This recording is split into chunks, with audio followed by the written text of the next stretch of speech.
What up, boys, and welcome back to yet another video. So in today's video, we're going to talk about what I consider to be the absolute best way to acquire gold in Phase 1 Season of Discovery.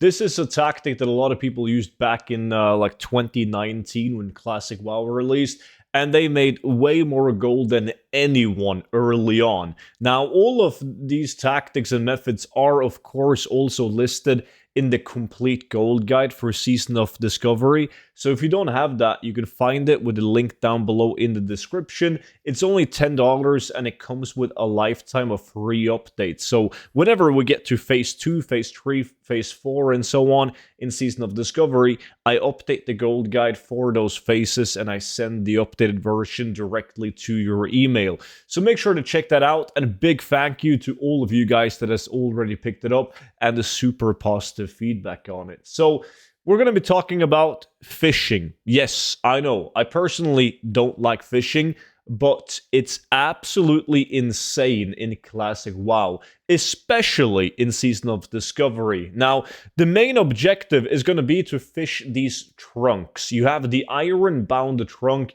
and also the mithril-bound trunk. Now, the reason why these are so good is because they can contain like higher level materials that at level 25, we're not going to be able to farm these. Like, we're not going to be able to kill mobs that drops us a rune cloth, right?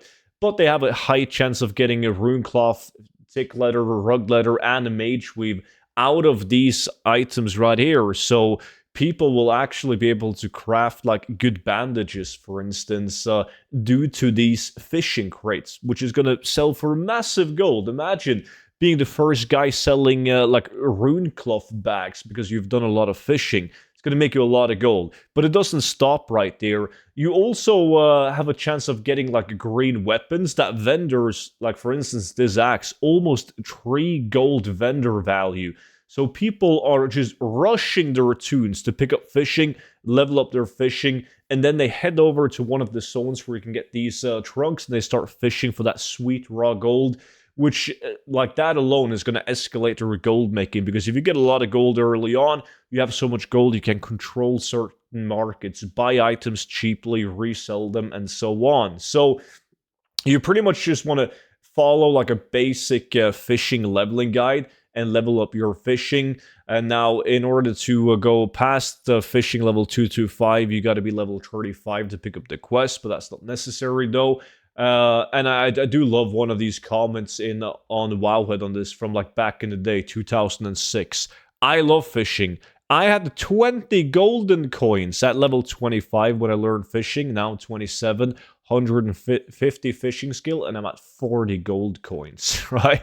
So it worked back in 2006. It also works now. Now, when it comes to areas to fish in, these are found in like the schools, or you can't really say school because they're like wreckage. You can find them in open water as well, these trunks, but they're mainly farmed fishing wreckages alongside like beaches. So a lot of people do STV because you have both the iron-bound trunks like up north in STV, and then you have the mithril-bound trunks that can be found like at the south end of STV alongside the beach. You just got to look for the wreckages.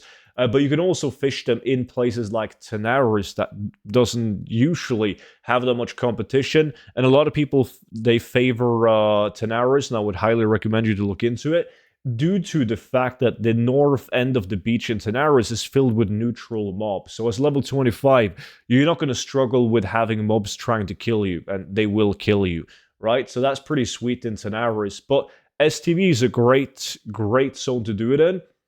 But you do have to be careful of mobs that could potentially kill you, because they're going to be higher level than you are when the level cap is 25. So Tanaris is probably going to be stacked with people trying to do this, but I would highly suggest you to try this out early on, as it is an insane way of making gold. And the mithril box, I already showed you guys what it can contain.